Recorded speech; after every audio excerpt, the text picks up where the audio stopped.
that is going to be a sales pitch, and I really hope that it's not going to turn into a sales pitch, but more of an information pitch. And to those of you who have been through the programs over here, I apologize because this might be kind of boring for you because you've already drank our Kool-Aid. But for those of you who have kind of heard about this program but aren't really that familiar with it, it might be of interest to you just to know the history of the program, how you may or may not benefit from it, and if it doesn't benefit you, how it might benefit your ex-business partner who just kind of needs that little lift when it comes to small business.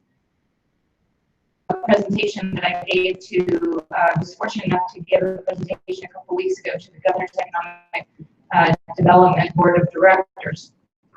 And so I thought this information would be as applicable to this group as well, with giving you just a little bit of history, a little bit of background, a little information about what this whole program is about and why we're so passionate about it. So as a small business owner myself, I wish I had this kind of training available to me when I literally started a business from the ground up with little to no business training other than a marketing many years prior, and wish that I had someone who could just take me by the and show me, you know, all of the things and the aspects of what a small business owner should have.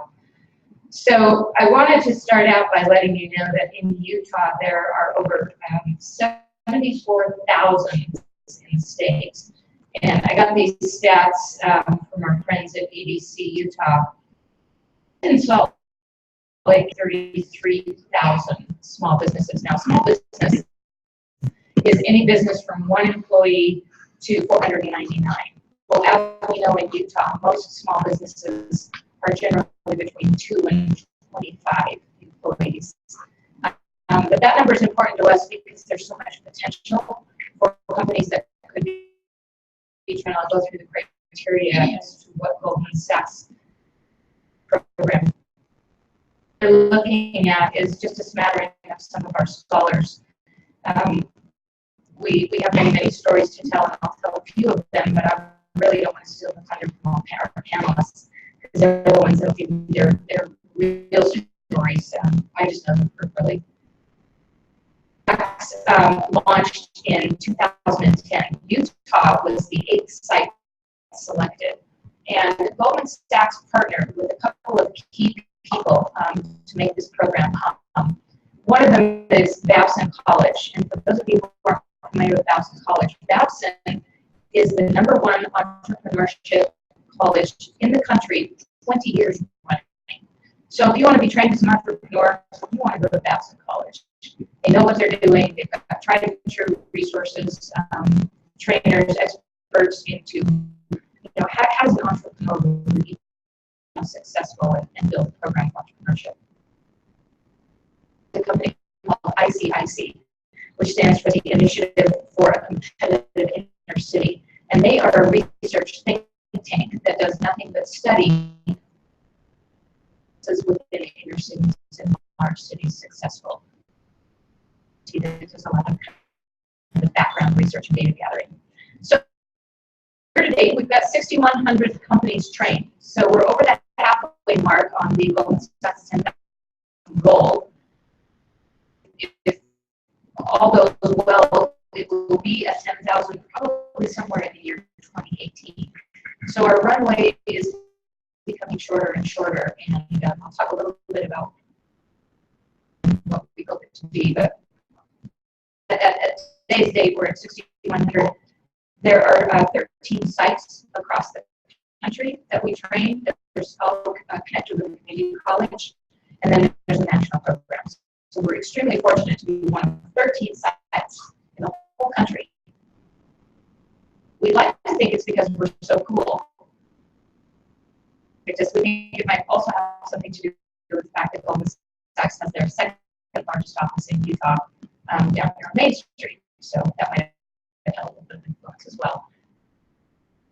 We are recognized as one of the top performing sites. They certainly don't staff rank us, but we have enough data and information to know that we do an incredible job with faculty and staff metrics that we're able to produce out of Utah. So we tend to trend above the national average, and program is twofold: revenue growth and job growth. So it's really, the nuts and bolts of the program is how do we take entrepreneurs just like you and help you have jobs. Just in summary, what they've done in very brilliant fashion is they've combined the best in class with the Goldman Sachs management and financial backing, the national program through Babson College, and then the programs delivered through the community college. So we wrap that with lots and lots of business support services. You all are already very well connected with some of those resources, the SBDCs, the BRCs, the networking entrepreneurial groups like this one, to entrepreneurs to try to figure out how do I find that support network to really help my business grow. And then the opportunity to access capital. We spend a lot of time through our program about their finances. Small businesses traditionally don't understand, and they're not comfortable with their finances. And so we spend quite a bit of time on that so that by the end, they're ready to go and ask for money and figure out how to access capital, because as we know, access to capital is what's going to help you grow. For the key ingredients to the program, again, they combine the best and brightest to make this program really I'm going to go through all of the data, but basically, as you can imagine, Goldman Sachs is a very, very data-driven program. $1 billion into the Goldman Sachs 10,000 Small Businesses program. The only way they can determine if their money is well spent is to measure and that they make a difference in growing revenue and growing jobs for small companies. So they compare this data. When we have our scholars come into the program, the only thing that we really ask of them in return metrics at baseline, so we know how much your revenue is at the time you enter the program. Metrics at 6 months, 18 months, and 30 months. Revenue growth. So this slide just kind of compares the national average. The dark green bar is the baseline in 2015 put out by the Small Business Administration. So I can go through the numbers, but in essence, the national average is 23% at 6 months. The average for companies who go through the program is 48%.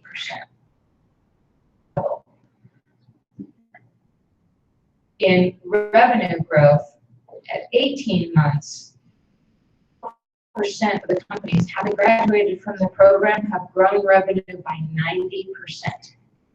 Half, essentially 74% of the scholars who come through the program have almost doubled in size.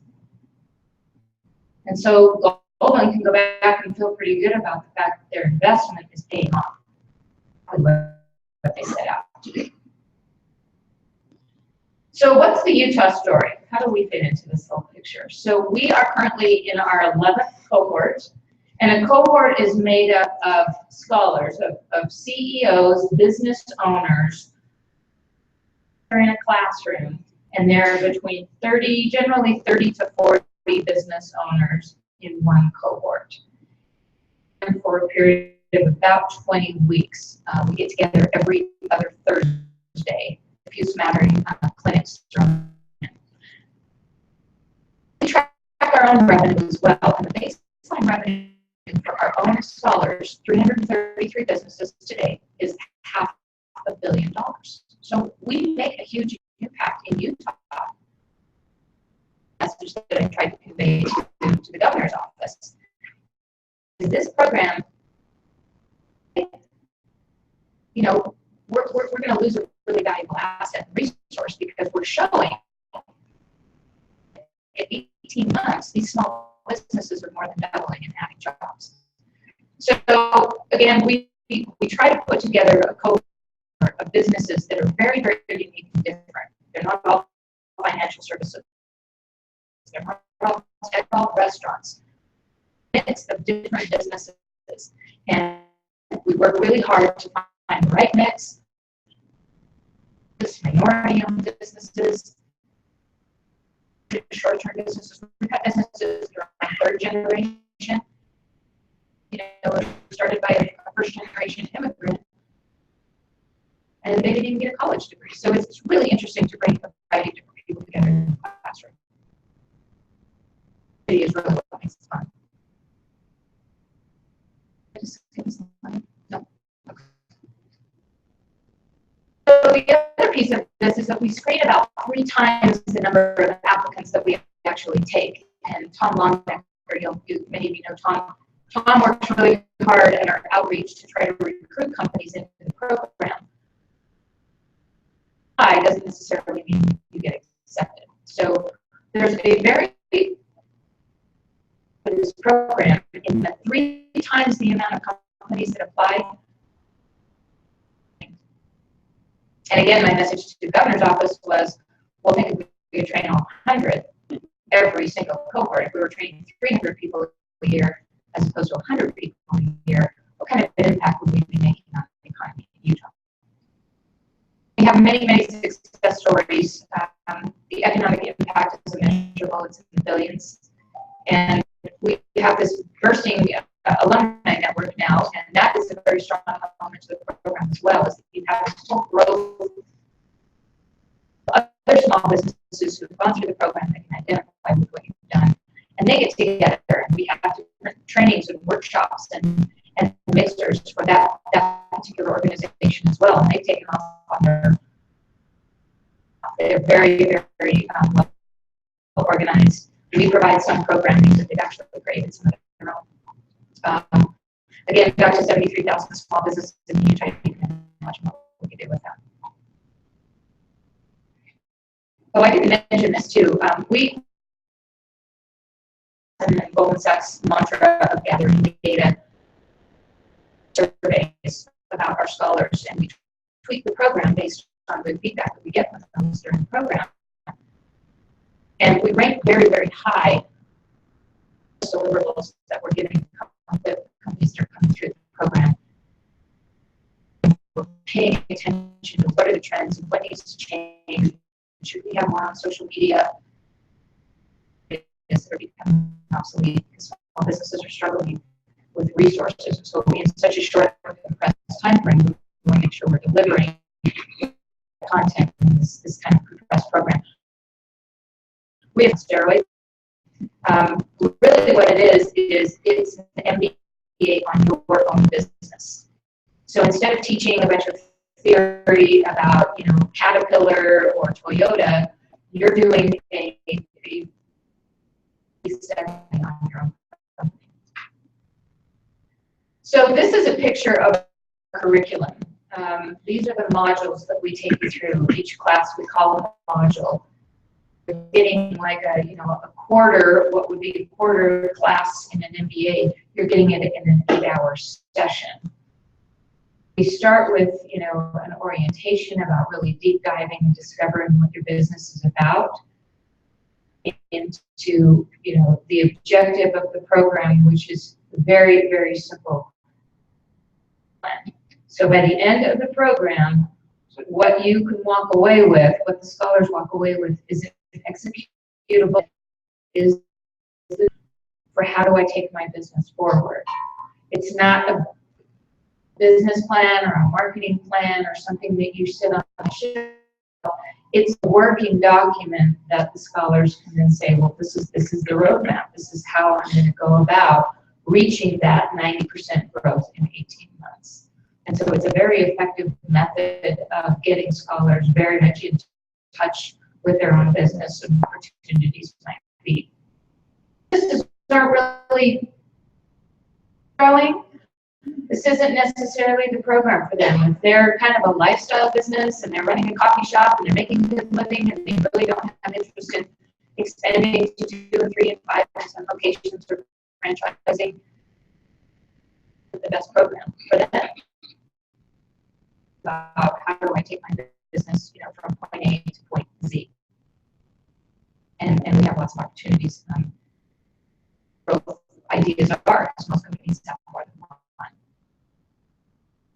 get you, and the ASM put this curriculum together again. They have defined, these aren't just random topics. These are the defined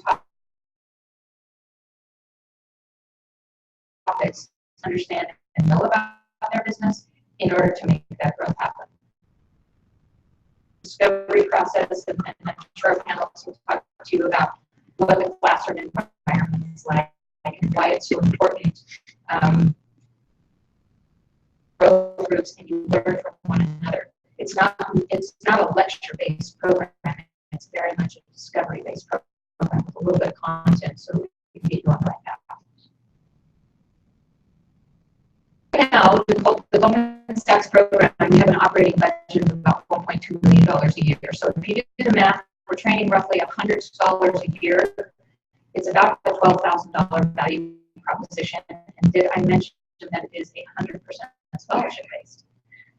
So again, you're applying for a program. We're investing a lot of money. Goldman Sachs is investing a lot of money in the program, and they are training you, hopefully, to go out and set the world on fire.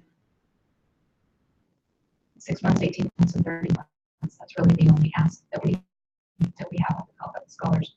We do partner with a number of initiatives that are out there, the SBDC, the Chambers of Commerce, groups like SLCircle. We're involved with the Vistage, with the SCORE, any other business partner that is looking to help elevate small business in Utah. We're all about working with them. PTAC, for those of you who are or looking to do business in government sectors, PTAC is the training agency that can help us get companies qualified to get government contracts. So we work closely with all of those groups. We definitely don't Salt Lake Community College. A fun slide. This is a mix of a variety of our scholars. Again, we've got 333 in the program, and some of them are with you today. You'll hear from that has an amazing story and very interesting to talk to them. And I don't want to steal their thunder. Utah. Bart came up from Fillmore. We've got a scholar in the program right now from St. George. We've had them come from Vernal and Emory, because it's a palatable program that they can fit into their every other week schedule by coming up on Thursdays and getting that compressed training while they're in town. But the interesting thing is there really is a diverse mix. Some of the companies up here have been in business for a long time. We've had 3 of our scholars go to, so we're about 1,000 on Shark Tank. All 3 of the scholars who went through our program and went to Shark Tank all got funded by Mark Cuban. So, and their biggest problem right now is, how do I keep up with the growth? How do I manage all of these opportunities and success, and their investors down? Right?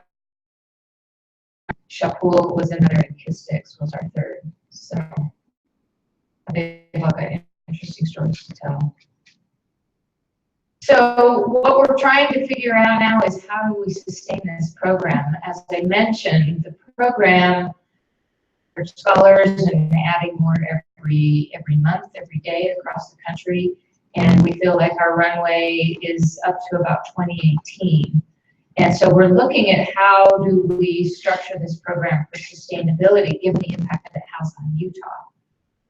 That the public-private partnership works very well, with Salt Lake Community College being the facilitator of the program. That's what we do. We train and educate, not just college students, but lifelong learners, continuing education, trade type sectors, and then of course business professionals. We have a whole division at the Miller campus that does nothing but train business professionals, including the Goldman Sachs program. So we believe that it could be part of the governor's initiative of 66 by 2020.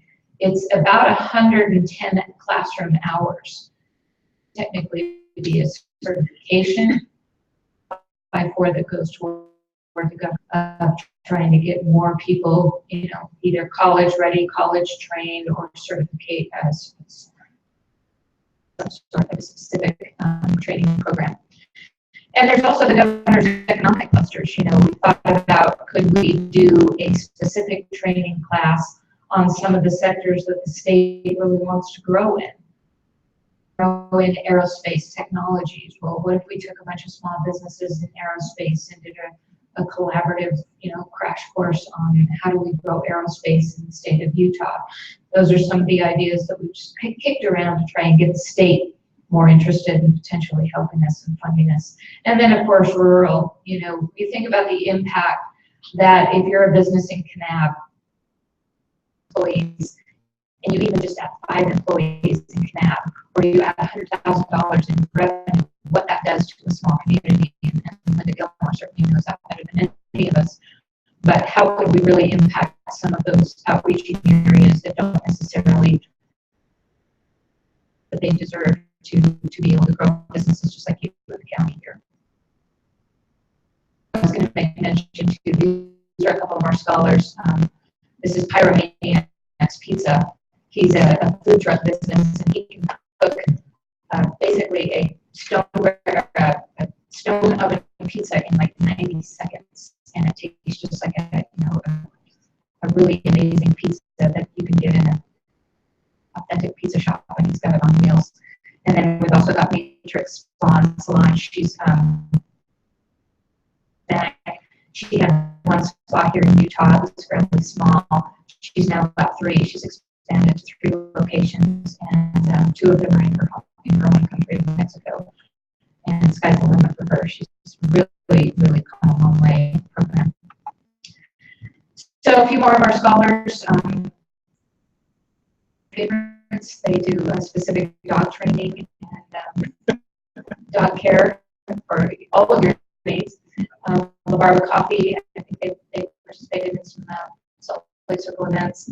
Peterson Family Farm, they're a fantastic operation. Make Foundry, they are a 3rd generation. I think they're 110 years old in Utah, and they're trying to reinvent themselves. They're trying to figure out how do we make a foundry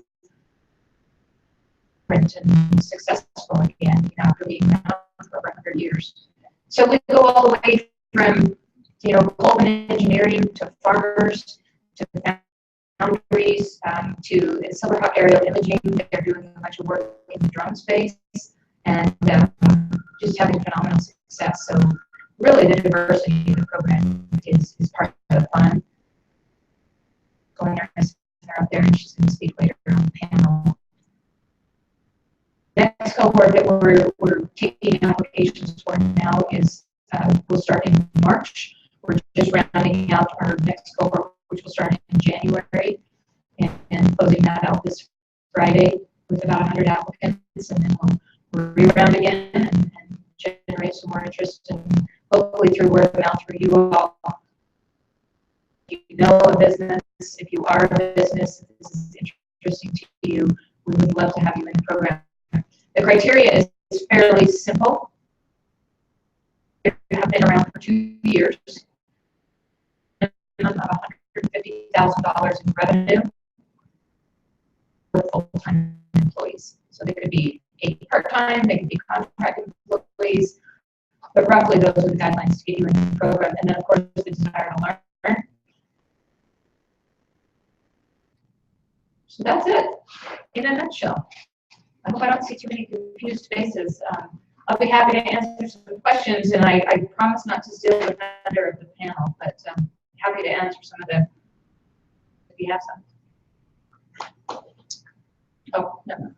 You had a question. Questions for Beth? Well, then let's go ahead and take about a 10-15 minute break. My obnoxious visage will be back on the microphone in a moment, and then we'll have Thor Roundy from the Circle introduce the panel, and we'll get started. So mix and mingle. Any questions? Take advantage of the opportunity to speak with Beth, and we'll get going at about 7:20. Thanks. Hey, Dean. Yes. I'd like to give you my card. I've got some materials too. Yeah, Take being handed out. So I'd like to talk to you.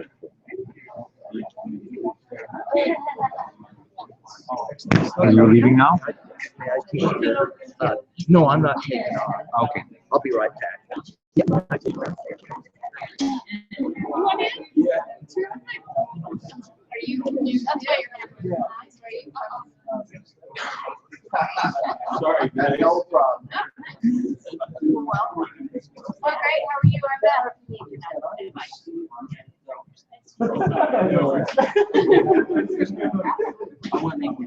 Yeah. Steve, what's your business? Okay.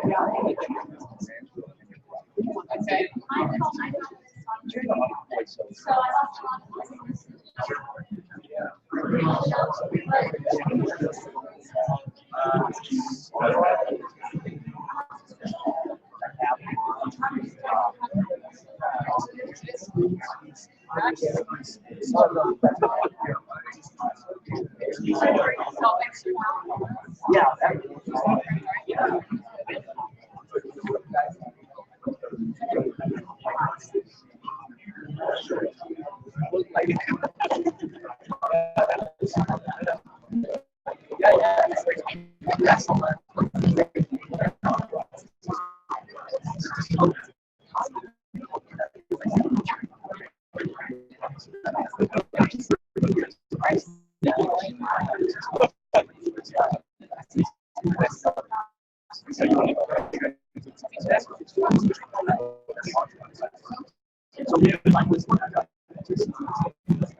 I got to tell you.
Alrighty.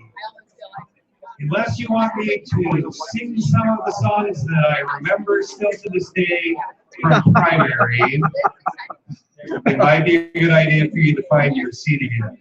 Because I assure you that I am as tone deaf as I am obnoxious, and you just don't want to go there. If I could ask the panelists that have agreed to speak with us today from the 10K program to come on up and make yourself comfortable at the table.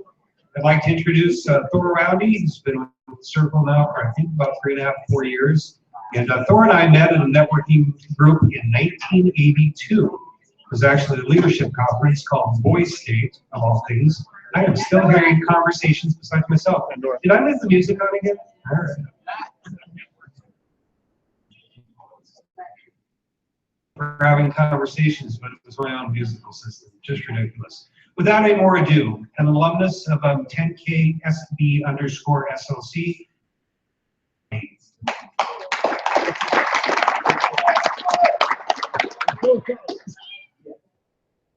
I was in cohort 3, but I am not part of the panel to introduce Wes Kramp because he was also in cohort 3.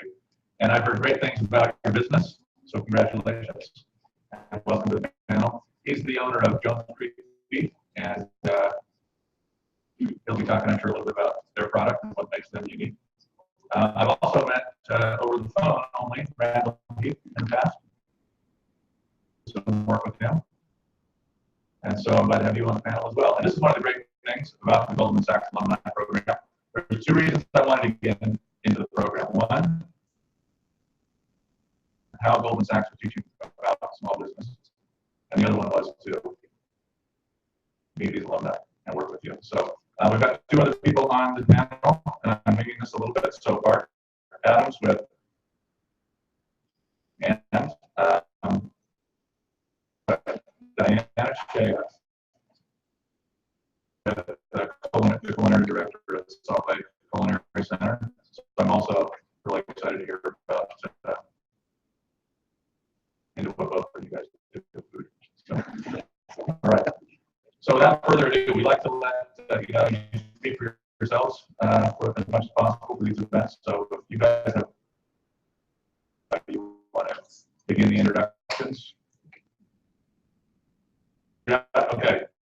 Then I'll turn it over to you. Thanks a lot.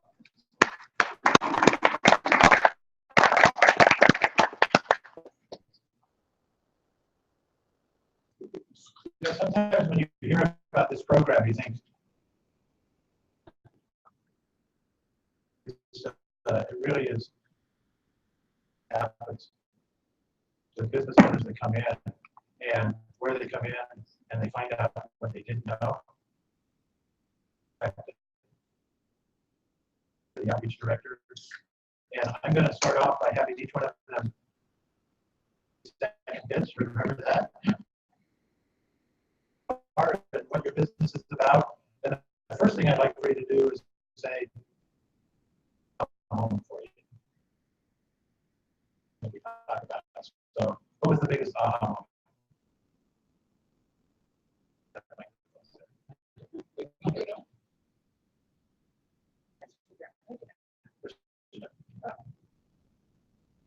Right. Culinary Center and co-owner. He's back here. He just got here. So he's eating. We are a cooking school for the home cook. Take a class in any kind of cooking that you might want to, date night, junior chef, teen chef, all kinds of things. We also have the most unique private event venue that Salt Lake or Utah has to offer. We can have up to 70 people cooking all at the same time.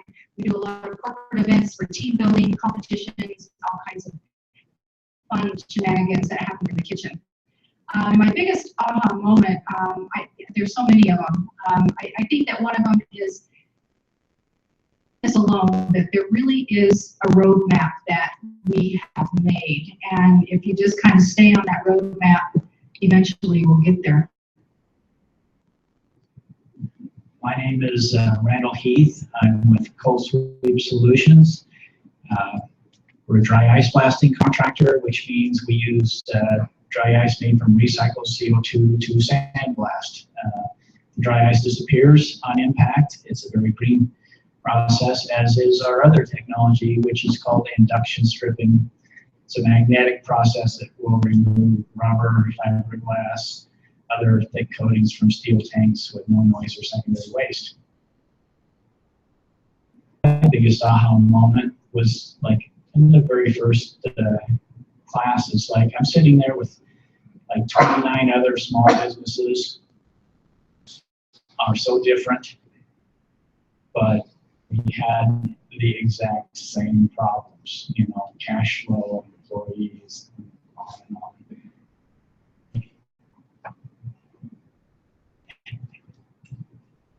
You know, there's nobody here that's a dry ice blasting contractor. How are they going to know what every other small business needed was, you know, money and answers and HR and all that kind of stuff.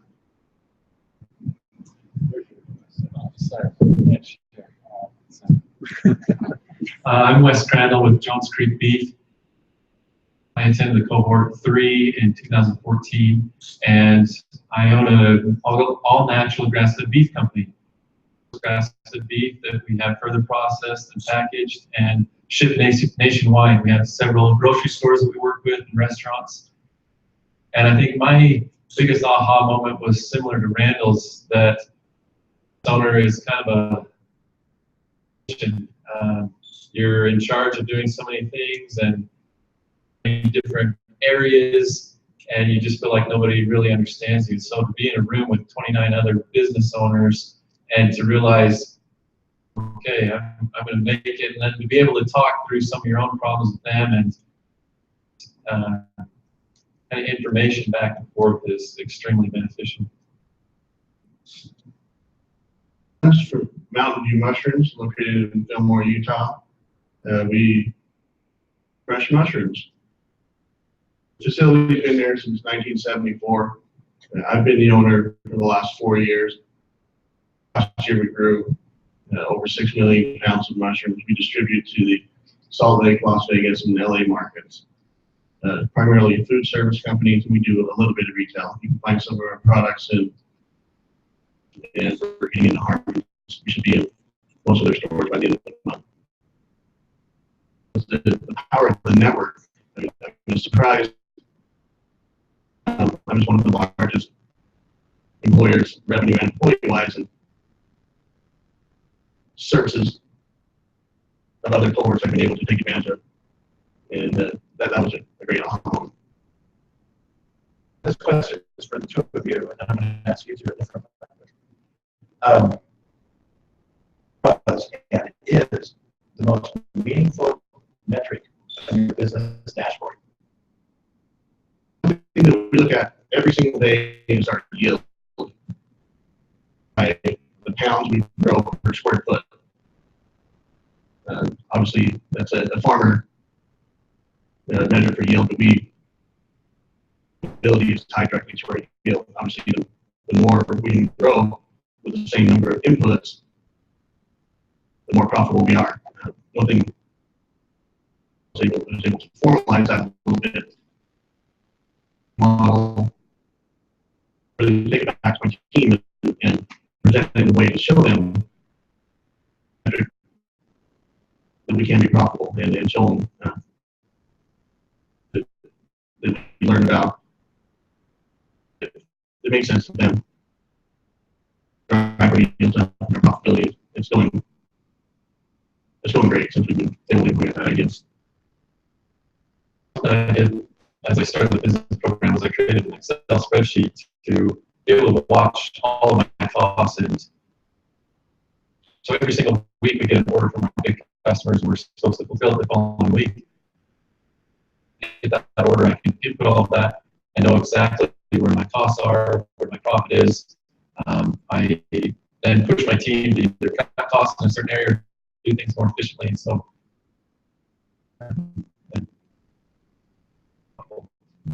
Okay. Randall, what lesson did you learn in being able to scale your business for growth? What was one of the important lessons? I would say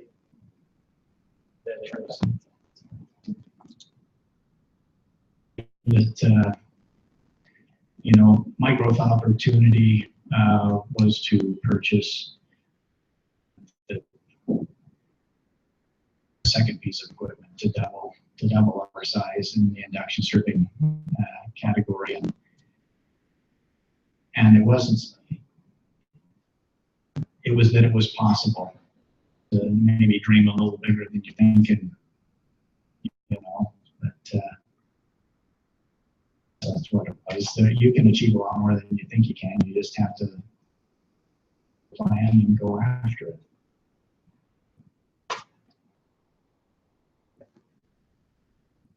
Our growth opportunity was based on increasing one of our kitchens to put another cooking, and since March we were going to do that plan, remodel the kitchen. Since then we've been approached by a national corporation to take every single appliance out of my whole place, replace it with brand new ones.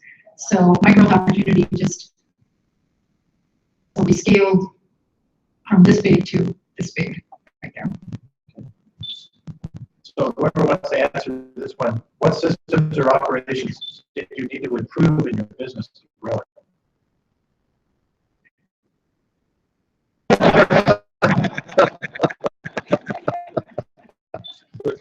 I mentioned our yield, and that's an operational issue. Every single day we focus on, and so the mushroom growing process is fairly complicated. It takes 60 days from the start of composting until you can harvest the first mushroom. A new crop, 2 crops a week. We're going through every phase of the process every week. So we have lots of opportunities. It's kind of a slow process. And one thing that we really focus on is changing the recipe of our compost. But it's something that is improving every day, led us to some of these discoveries in our yield.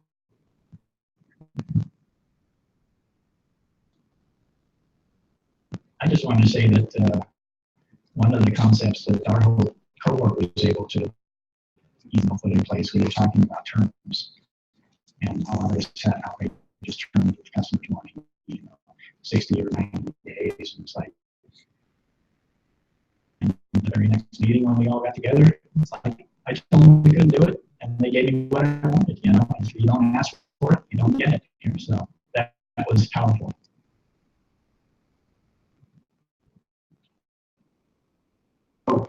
What did you learn from the program? For anyone that wants to answer, what did you learn from the program that for you of your business?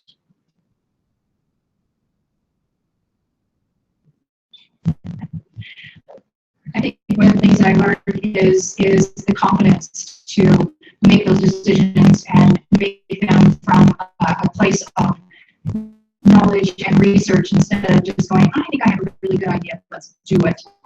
And know how to make that process work and do your forecasting models and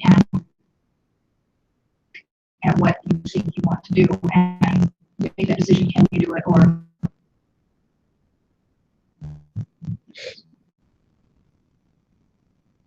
Managing thing or just my family thing, but we're just not the best communicators. And so learning to communicate with our employees and our partners and setting clear expectations of where we want to go and things we want to achieve. Okay. Go ahead. So one thing I implemented or learned, either you need to define a culture. I read that a lot, but it didn't really sink in until we talked about in business. And also I learned to ask better questions. If you ask better questions, you get better answers and do a better job of your business. In the program, as we talk to the business owner,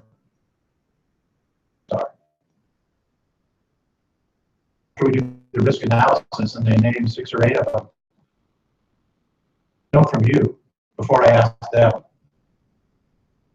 what is the biggest risk?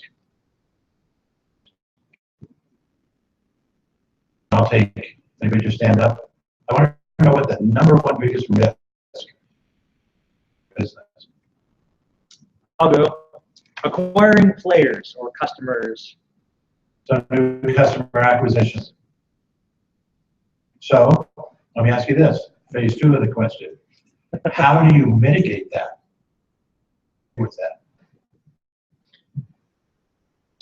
And skill sets I don't have or understand how to get those. So I'm reaching out to people that are specialists in marketing, social media, their expertise, trying to learn as much as I can personally so that I can also understand what skill sets they have, knowledge into my planning and forecasting. Okay, who has another risk? We're going to talk about it in a minute. So who has another risk that's really primary and on your mind? Cash flow. What about cash flow? I also have to pay for I have to be able to carry that amount of time. You're carrying a payable for a long time, or in your case, a receivable. You've got that out there, and you're trying to figure out how to make payroll by 5 o'clock on Friday, or how to pay the vendor. Who has that problem? How do we mitigate it? You're going to be bad. Is there any other way besides the big bad?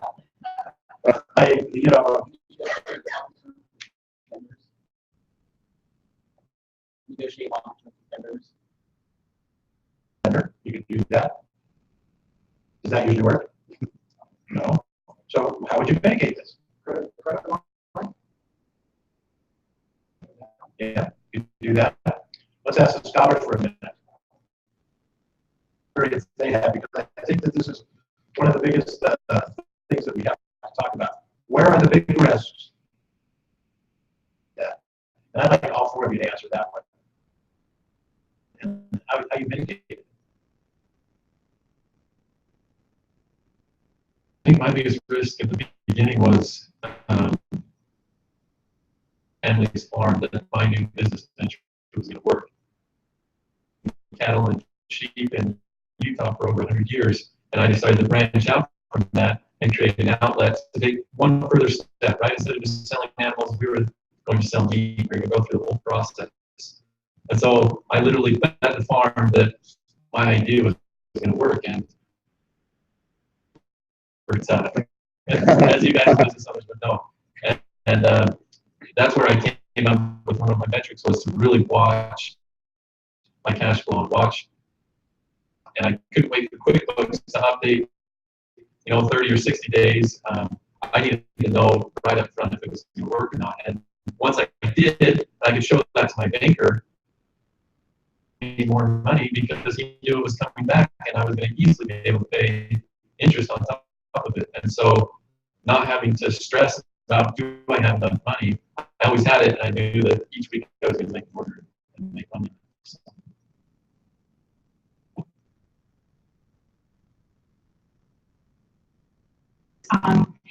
I've got amazing employees, absolutely phenomenal employees, but paying them what they're really worth is a big risk. And so my right-hand gal that I don't know what I would do without, with the help of our advisor Mike, helped us work through paying her a salary and giving her. She isn't making what she's worth. She's worth $1 million, but she's making a living now that she can go out and get her own place and be an independent. She's a single mom, and so that was a big risk, but it's really paid off. I mean, she works 1 million hours. It's amazing. We have a regular in. Yeah, your regular rate. She'll work 24/7. You need to go do something else. On the first day of class, we talked about the risk, and for me is that my long-term debt was on a variable rate interest. Interest rates probably going up. That was a big risk for me for cash flow. And discovering that, or really formalizing that with my bank and renegotiated some of those terms on some of those 6 months since I've been in the class. But sometimes things that are worth it take a little bit of time.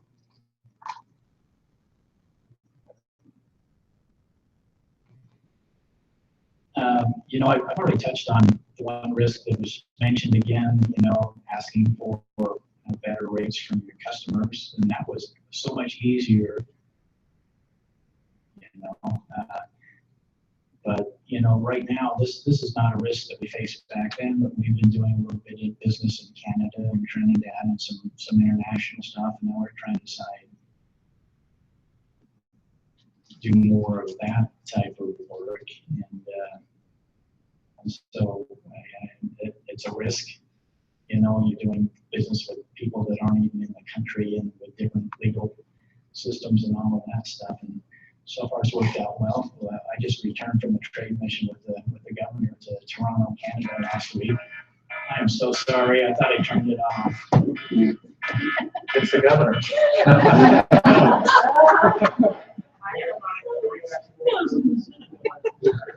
That was a big risk that we didn't mitigate. I must have turned it on instead of off here, but yeah. And anyhow, so I guess, you know, the big risk is that you won't take a risk. So that's my 2 cents. That's pretty profound what he just said. You know, when we talk at the beginning, it's a key 6 or 8 risks. If we can't mitigate them, we're going to take it. And so what we've got to do is have a plan so that when that risk raises its head, you're prepared and how to overcome that. Because we have 3 business advisors that are in our program. Business. Get 8 or 9, and business advisors get 10 or 12 because of the responsibilities that we have that are different.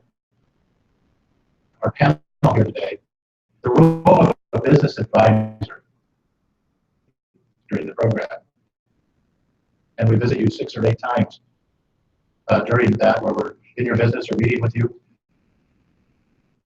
The business advisor, you guys can find you too, because I was a business advisor, so that's okay. But what role did the business advisor play in your business, and how did you, whether was the confidence, or what happened when you met with your business advisor?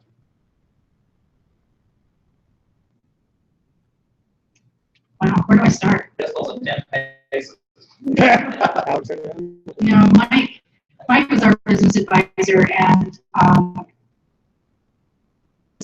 continues to be the biggest cheerleader for our business. He would write us emails and said that he's the president of our fan club. So I always write back and say, hey, Prez. He would come in and listen to what we're going through at the moment and solve the problem. He's there to help you and give you a little bit of guidance and direction. And then all of a sudden you turn a corner and you go, oh, okay, I get it. I can do that now.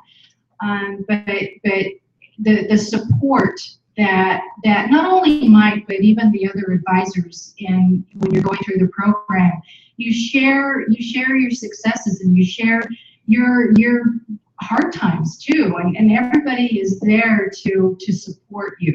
And so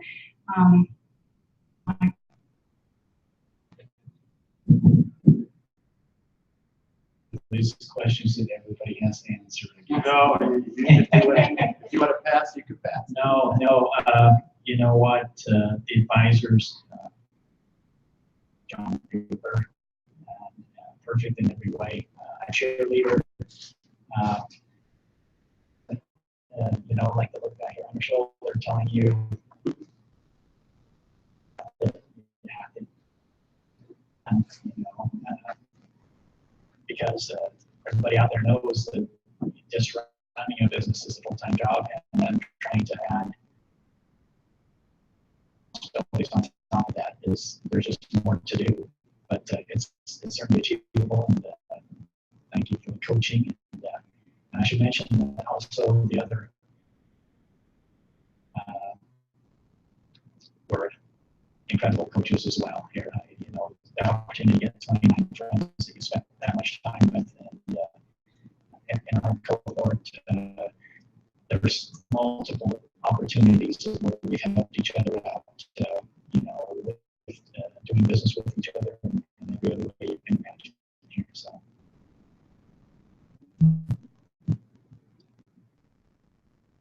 Beneficial to be able to balance. Just I've been up for 2.5 years now. 2.5 weeks ago, I called up Tom to bounce an idea off of him for some stuff, and incentive to help me with it, so it's extremely beneficial to have, you know, basically another friend, a cheerleader like this, that can help you and is invested in you and your business and wants you to succeed. So. Tom was also my business advisor. It was helpful. We both came from similar backgrounds. We both purchased our businesses from our fathers. With that, he helped me give me confidence in realizing that we were doing something right. Dissection of everything that's wrong with your company, you're gonna see where you're doing things right also, and that's an important thing. Tom helped me with. He also was critical in helping me formulate my growth plan and the growth opportunity. I struggled with that. I changed it a couple of times during the course, and helped me formalize that a little bit to make sense of it in the end. Okay. Sometimes we affectionately say business, as you grow, they may no longer be your heroes to your business. As you start to grow your business. And a question I want to ask, and I'll ask the scholar, but ever had pushback from an employee handle? Yeah, right or wrong? Come on.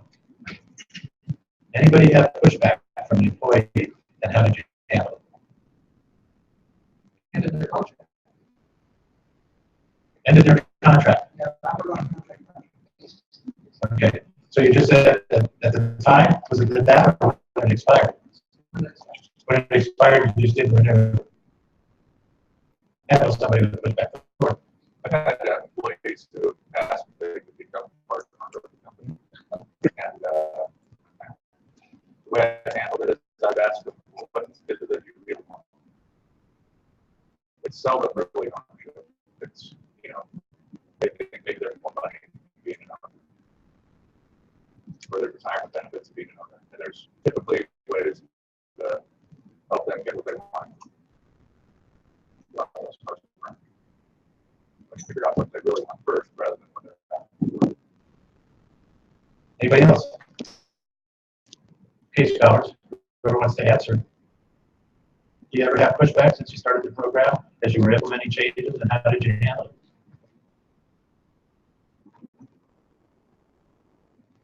The very beginning, I think it was the mod on leadership. And at the time, before Amy came to work for us, that is now my right-hand gal, Molly, my right-hand person, and she really didn't like the going, you know, even though it was in this direction, she didn't push back and ended up leaving. But again, we had support, you know, like, oh, what am I gonna do? And everybody's, oh, it'll be all right. And it was all right. Sometimes your employees don't like where you're going. I think almost every one of the in our cohort struggled with what to do with employees that or whatever. And it was kind of refreshing when we'd come back after we had talked about somebody going and seeing how it had impacted their particular business. I didn't lay anybody off or terminate anybody while the course since then, you have all you need to deal with it here. And so just to watch business owners, they had hired or fired or whatever they had done personnel wise, and what they had done was the immediate impact to the business was a very interesting process.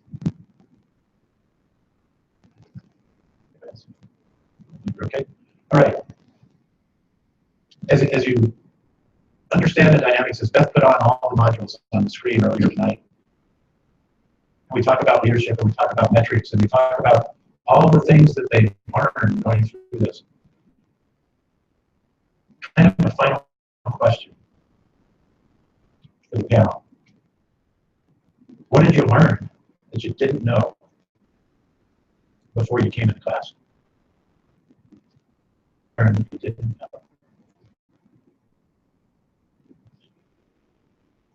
The legal clinic was very beneficial for you. There's a night where they begin some attorneys' questions related to your business. You get some one-on-one time with them. Several things that we were doing, policy manual, things that we were doing about how we could restructure that.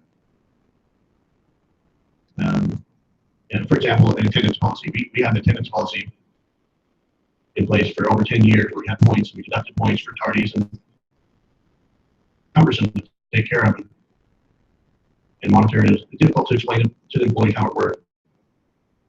It's not important. Legal reasons why that would be advantageous to have a policy like that. Discontinue that. And it's not changed at all. It's the same people are late, same people, the same things. And we just have to coach them to do it differently. So we took a different approach. So that's something that we changed as a result of that meeting. You know, I think I learned something from every different mod. I think the biggest thing that I gained from the class was just more confidence and being able to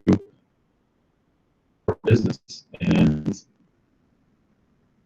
taught that or how we gained it. It just kind of came as you discuss things and ideas with other business owners. It just gave you a greater sense of confidence.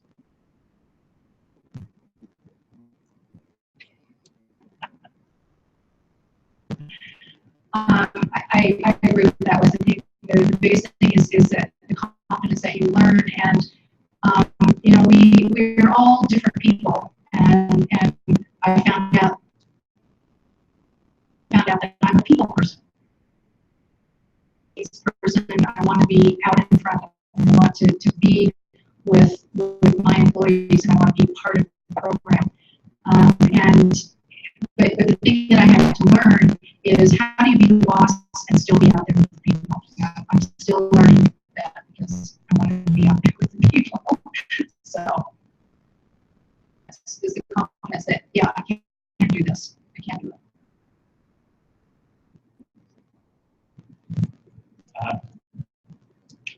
My mind's kind of gone blank.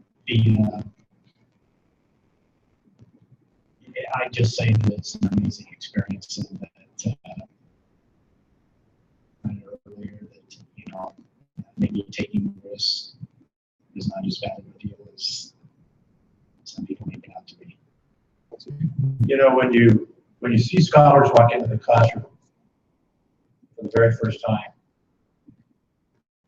is we set the classroom culture. Instructors step back and ask the classroom, what kind of culture, classroom environment? They don't want to be ridiculed. They want to be valued, their opinion, because we all come from a different background. These people up here are very, very humble. We saw the percentage of increase in their business. I'm not talking about 10, 20, 30%. I'm talking about 1,000%, 1,500%, 2,000%. Product enhancement or profit enhancement of 350% where they were. Look at the numbers that are out there. If they have the courage to their growth plan, they just don't think it's something that's on the shelf is bad. And that's always my counsel to them on the last day when they're in class. You do what you do hard. Sometimes risks scare us. Sometimes our own inabilities maybe to think that we have the right 100%, 50%. You can do it. The skills are there. We just have to call upon them, and you have to. And that's what I think we really do well. And up here, my friends in business, Wes said he could call me anytime. 9 to 10 o'clock. And I wouldn't have traded the experience to do that. Get up at 6 in the morning and there's a message from. You know, those are the kind of experiences you're there to help. You're not a consultant. You're not there to do it this way, you're going to fail. No. Our job is to make sure that we're successful. Have the right to be successful. We work on. So I would like for you to give our panel a round of applause for their effort.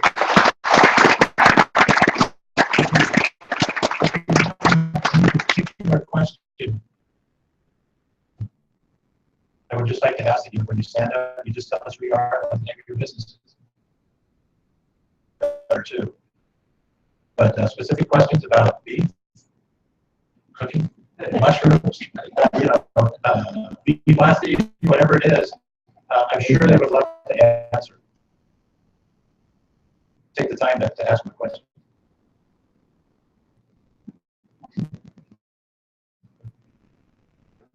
Hey, Megan. I have a question for you. What was the main reason for you to take the risk and start your entrepreneurial in the first place? anyone. I'll take that one. I was an engineer for 30 days in ATK, and I had hours of uncompensated overtime. I was ready for a change.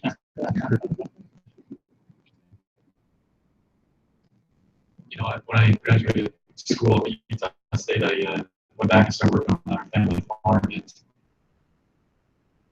And that I like stepping out and doing something, leading and doing that. I didn't want to spend the rest of my life just falling in line and doing the same thing. So Randall kind of touched on it earlier, talking about the risk of not doing something was greater than actually doing it. And that's kind of for my father for 10 years in the business before I was able to purchase the farm from him. But by the farmers, I thought we could do better. And that we could do better, we could improve. And I could see it backing down people. Motivations to just try to make it better. My husband and I have owned our own businesses ever since we were married, and that was about 42 years ago. And so taking a risk and being employed was not, any big deal. We've always taken that risk. The time before we started the Salt Lake Culinary Center, I was working for the company that we purchased the space that we're in from, and the opportunity. And it wasn't even that I said, yep. So it was easy. Called me up and said, by the way, we just bought the school. Even that about 2 hours later, so. Any other questions? Dean Lundberg from Accelerant. Just would be curious as to what you learned about company culture and what you went back and did to change the culture of your company.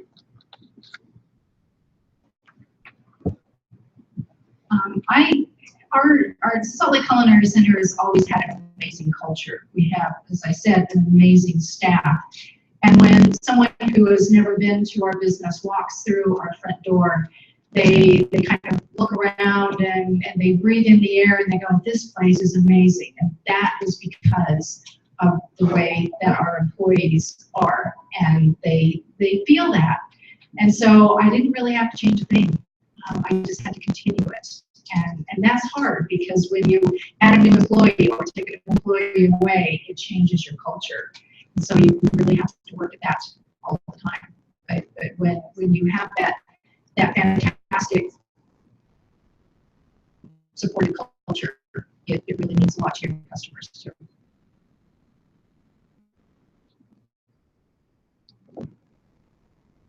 And so we don't have a ton of employees, but one thing we do is some of the people we contract with, like process our beef, and really see the kind of people we are. So they understand that we want things done a certain way, that we want to be honest in our dealings with them, and we want them to be honest with us. And so culture, and I have that benefit of bringing them to a farm and letting them experience that, allowed me to do that. So I don't know how you would do that, but not much help. I apologize. So I have 120 employees, and one thing I learned about with the culture is, as I mentioned earlier, is that it's up to me as a leader to define what that is. So we've done 80% of our workforce is Spanish speaking only. So we have a lot of hurdles when we try to implement new processes or new initiatives. Everything's got to be done in 2 languages. To do company parties where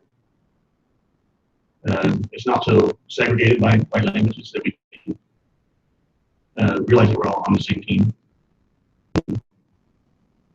We try to celebrate a lot when we have or when we set goals and we accomplish those goals. We try to reward everyone. We have a bonus program that we try to make a big deal out of for everyone.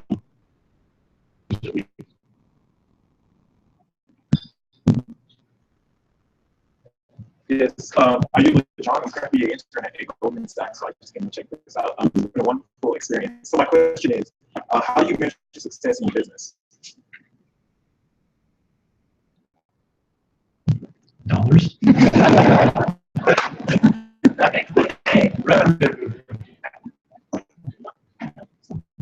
I do agree with Randall. There has to be some financial success there. I would suggest if you're just starting out is to make sure that you're passionate about whatever you decide to do.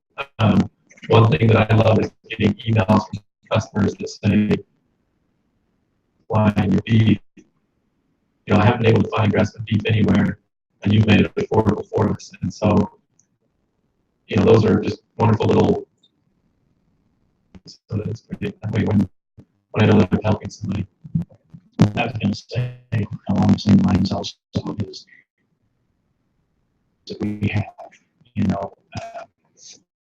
Coastal is able to do things that maybe nobody else can do, or like their last chance to solve a problem or something. I mean, we've done. Last year I was in job in Alaska. My wife called and said, "You're not going to believe what we're doing this week." This Ebola virus containers. Something kind of wrong with manufacture of the device, and we do unusual things all the time for companies in almost every industry, and it's nice to be able to.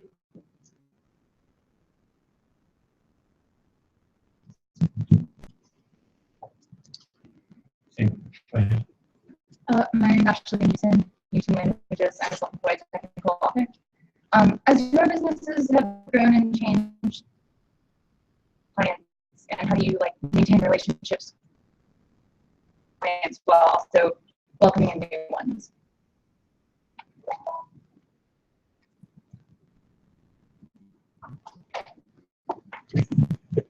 You do have to keep your current customers happy, right? Because that's what's allowed you to grow and get to that point. But every once in a while, you have to cut a customer loose. Our very first customer that really got us started here in Utah, go anywhere else but their grocery store, which was great for them, but not great for us. There was, but we had an opportunity to go from 13 grocery stores to 100 for us, and it wasn't that we wanted to lose their business. They saw us just weren't going to allow us to grow. So if you have customers like that, just don't be afraid to let them go. Awesome. Rosh Bilski, founder of D20 Studios. I actually have a question for you, and that is, what motivates you? I didn't pick my You're up there, so it's fair game. I was really inspired by the stories about the business advisors, and I'm really curious to learn what motivates you. Well, I'll speak for myself. Business got it up to about 10 million and sold it semi-retired at 40. And I decided to go coach high school football. For 17 years, coached high school football and college football. Being a coach of young men, I had the chance to become a coach and change the destiny of their business, change the destiny of their family, and change the destiny of their employees. Pretty neat thing to do. And so when they're growing, businesses are growing, you take great pride. I mean, I have children at the age of West, and when I have West, I always look at him and I thought, can I be a great person in his life? Like I wish someone would do for my sons. Maybe it's about passion. All of our business advisors feel that strongly. It's cheerleaders. This is a personal fulfillment. This is like a dream come true. I have the best job in Utah. But, that being a business advisor is why not. And so I can just tell you that. I am in the room are independent business owners. I just want to say something to you. Very, very special. You are 1% of the population. Courage to take the bull by the horns and say, I'm going to do something that I really feel strongly about. Business owners are taking that risk. We're going to teach you how to work with other people who don't feel the same way. We're going to teach you how to read your financials and really understand. Because we get to work as business advisors with the upper 1%. And have courage. Some people think you have stupidity. I think you have courage. To each of you, I get to recruit time, and I know that before they come in, and I talk with them. I get to pick who comes in the classroom, when I get to see who walks in the door the first day. Because it's like you just have a chance to help someone. So thank you for having us tonight here. Like I say, this panel here came of their own free will and choice on an invitation. We're grateful to be here and to have the time with you. So thank you very much for having us tonight. You're awesome.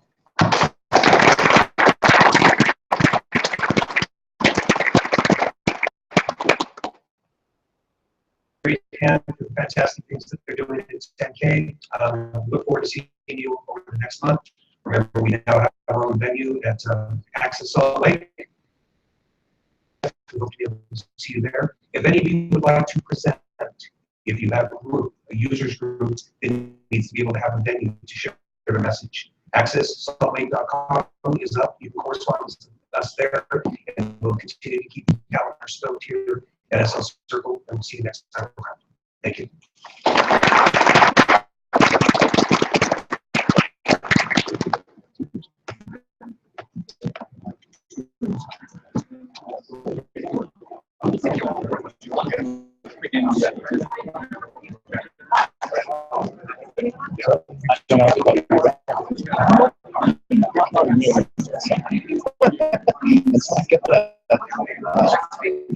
Message that was coming from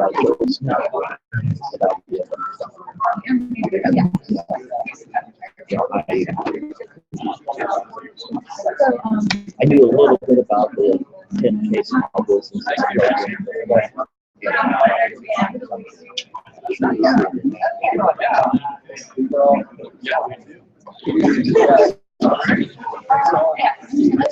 Here's my card. Oh, thank you, Beth. You're very welcome.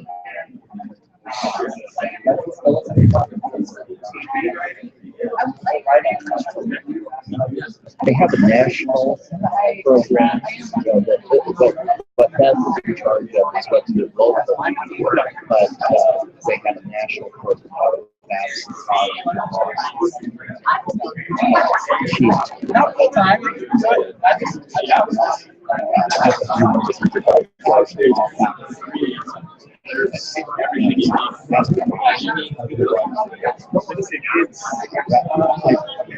I'm sure that there is a lot that I can like going through the program. We all look at that. Right. And you know, I think that's why we're all here.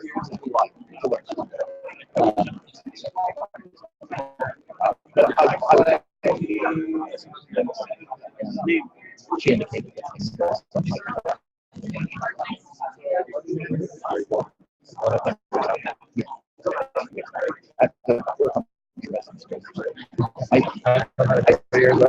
Well, I mean, when you run your own business, it's very rare that exactly. So true. So I have to splice all of that together.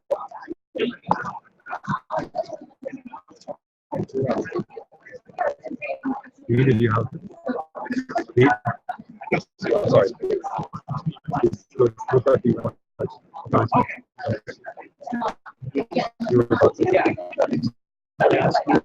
If you were walking out, if I could walk out,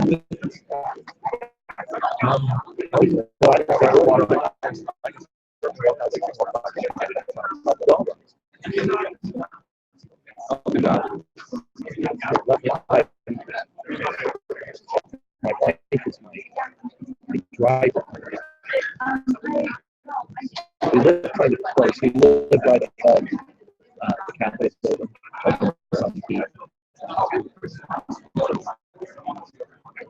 There we go. Yeah, absolutely. Yeah. No, actually, he really spends all his time in the museum, but he does have. Yeah. And he, I suppose he does have by occasion, but he really lives.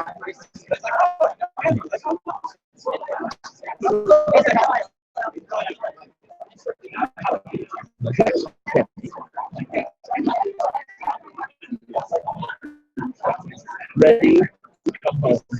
Serious.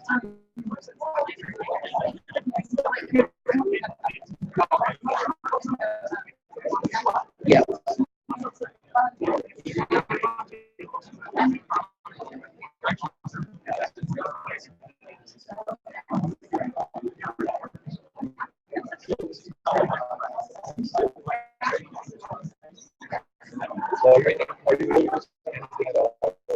I hope. I was going with something, but I lost 90% of it when I was 7. It's just in the DNA. There's no facts. Just genetics.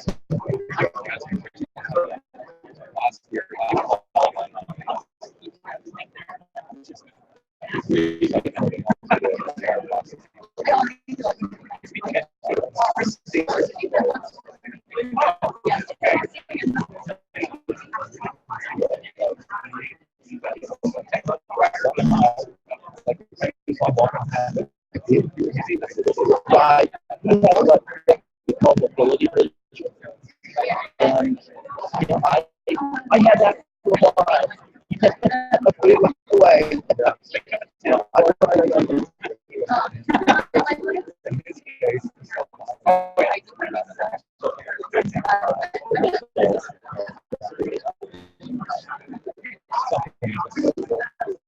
So in fact, since 2000,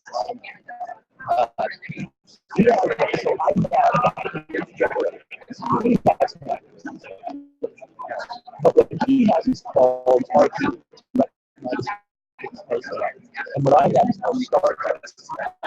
So both of them start in opposite places. With start others,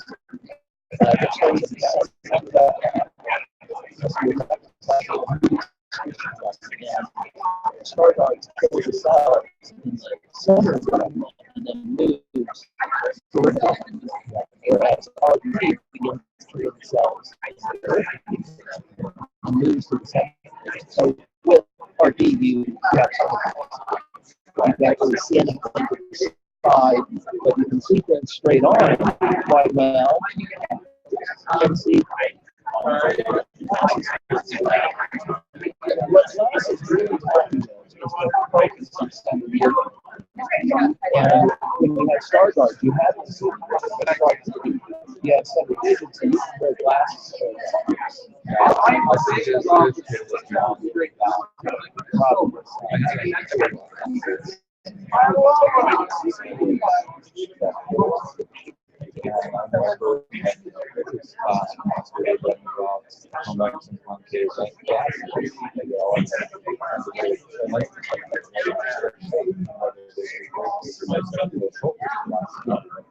So we had this little channel that said raising line.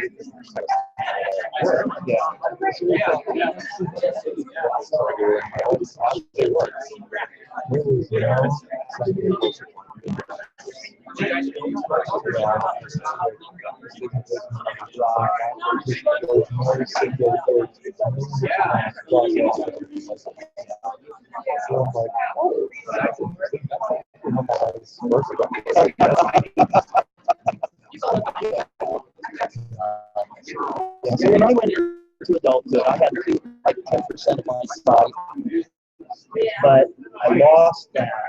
And I've got to tell you, I lost that 10%, but honestly, it really wasn't doing anything. In fact, really, it was doing organic. Good because it was keeping me from really embracing the tools of being blind. And when I lost that, it was mad.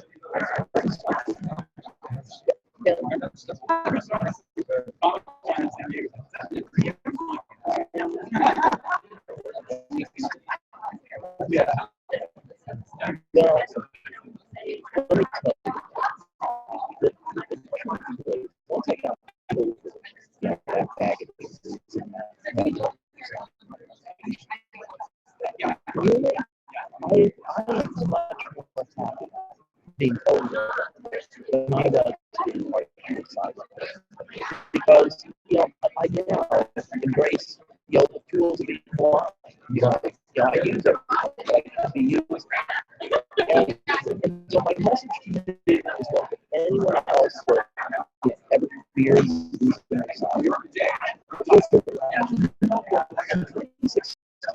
I really cannot describe the technology that exists today is so crazy that there isn't anything that I need to do, and even anything that I want to do. It's soon enough, everybody can have a car there, like one of these driverless cars. Right. You were right when I missed the other day.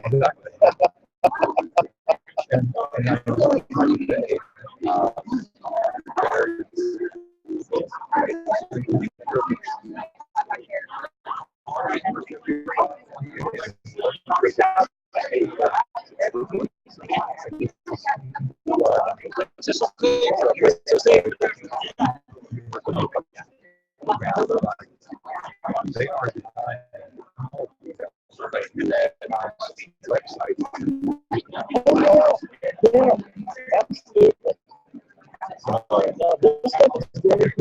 Oh yeah, yeah. I mean, what I use is I have used it in the past. But then I graduated to a laptop, and now I'm graduated to a tablet. So I use one of these Microsoft Surface Pros. I'm really anything special about that. It's very sensitive. It's quite a huge purchase. But I have on it a program that is called Screen. And it will read whatever's on the screen. So I use the keyboard, the arrow keys on the keyboard to move the cursor around. Wherever I place the cursor, it'll read it to me. So I have sort of control over what it's going to read, whether it's an email, whether it's a website, Word document, spreadsheet. It will read anything. Yeah. I mean, that's it. Yeah. In fact, I think I've got other advantages people were excited in reading because I pick up all kinds of errors in the writing when I'm listening to it. I think sighted people probably don't do that. When they're reading.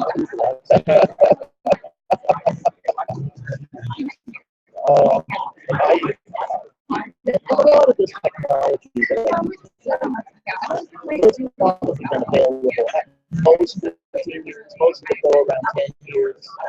And it, I mean, just like for everybody else, the technology changes about every 2 years, doing a complete transformation. But, like, I use an iPhone, and I don't know if I have the volume up loud enough, but we might have been able to hear that. It's a nice for an app, looks like That's my point to just send a message back to me.